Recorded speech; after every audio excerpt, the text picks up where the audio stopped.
Hello, everyone. I'm back with a recap of this weekend's DAZN card. And let me tell you, I gotta eat some fucking crow. Old man Barroso knocks out O'Hara Davies in the first round. Ortiz knocks out Frederick Lawson in the first round. All right, let's get to it. First fight of the card. Well, first fight I want to talk about, the Arnold Barboza fight. He stopped the guy in the 8th round. And you know what? Barboza is not a bad fighter. This is his first fight with Golden Boy, so Golden Boy had to match him up with somebody he knew that he was going to take, somebody that was going to make Arnold look good.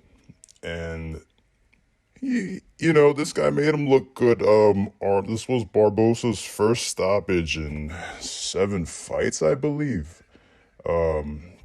Something like that. Barboza isn't a hard hitter. He's a volume puncher, and he breaks you down with his volume. He's not really a one-hitter quitter type of guy. But yeah, if he throws enough punches, he could get you out of there. And this guy just wasn't throwing back. He was just taking an accumulation of punches, and the ref stopped the fight. I think that was the right thing to do. But like I said before, I think Lopez would have picked this guy apart.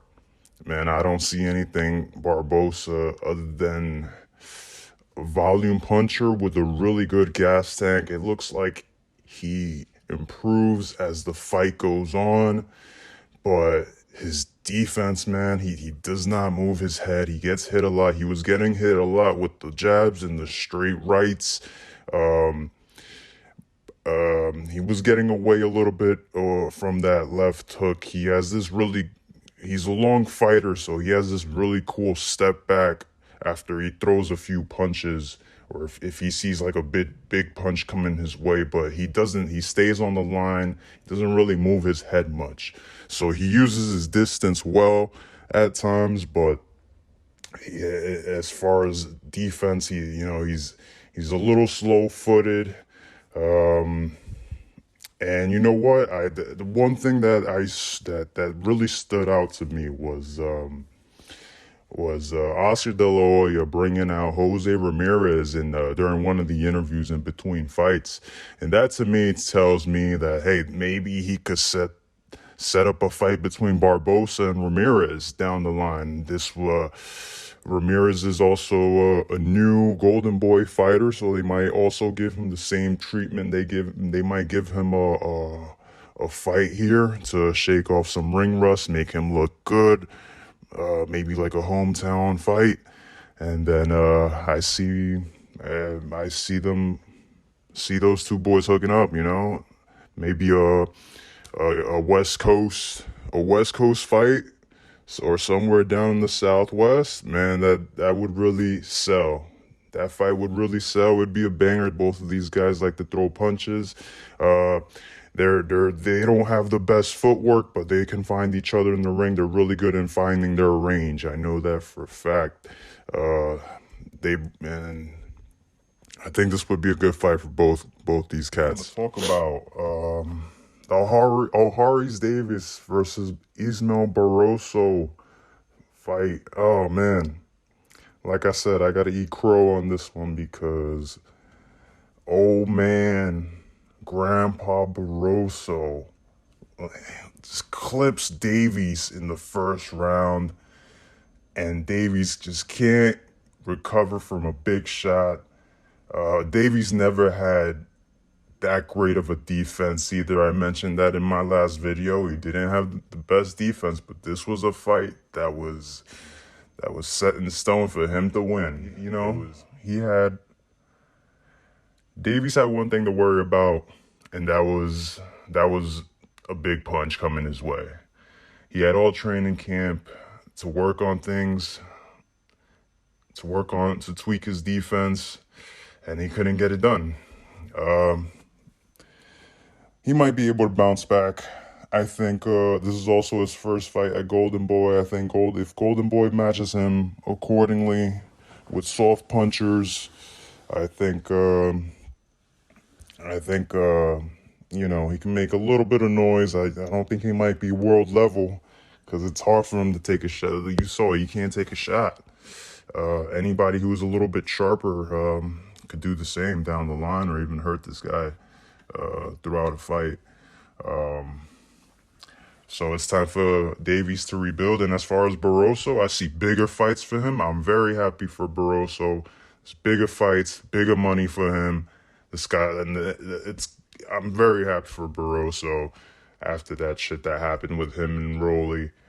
This was justice for Barroso, and now he's gonna make that bag. I see down the line they could even pair him up with a Jose Ramirez or a Arnold Barboza after those two guys get it shaken. Well, whatever the case may be, I think they're gonna keep Barroso relevant. They're gonna, you know, put him in big fights, and the guy deserves it. Now we go to our last fight of the card, the main event, Vergil Ortiz against Frederick Lawson. And man, I can't really break this fight down. Vergil Ortiz needs rounds, you know, and Tony Weeks didn't do him any favors in this fight. Tony Weeks had the first round knockout. He put down a few grand on that. I know for a fact he did. There's no way he didn't. But next for Vergil Ortiz, I want to see him against the Brandon Cook or a Terrell Gausha, even a James Metcalf to stay busy. You know, one of those guys who are sturdy enough.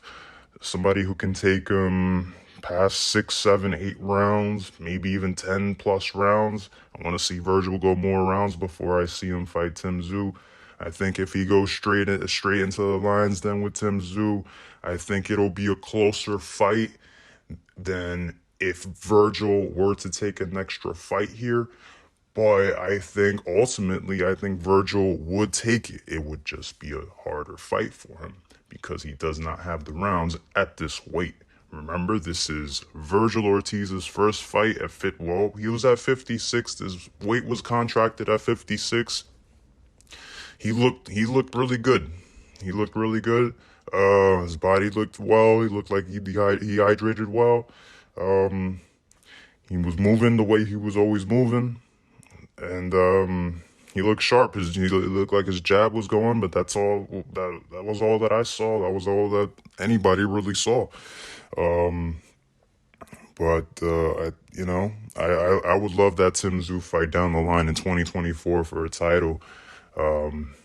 Man, that would be great for boxing. That would just be really good for boxing.